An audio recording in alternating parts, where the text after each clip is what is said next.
Hi guys, so I'm going to show you how to silence a smoke detector. If you have a false alarm like this, you'll probably know it's going to sound, and it won't silence it, it'll go back to the alarm. You might need to wave stuff, and you might need to hit that thing to shut up. So I'm going to demonstrate it with smoke spray and see what it can actually do.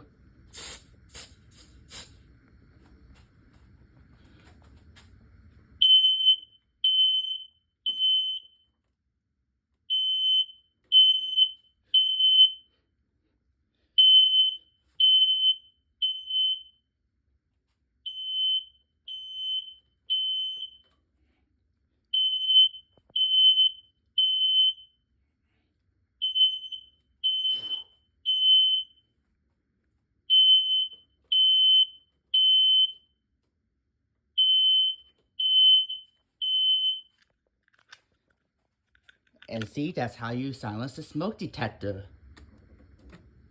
All you do is just wave your arm, the alarm won't go back off until you actually clear some smoke. So see ya.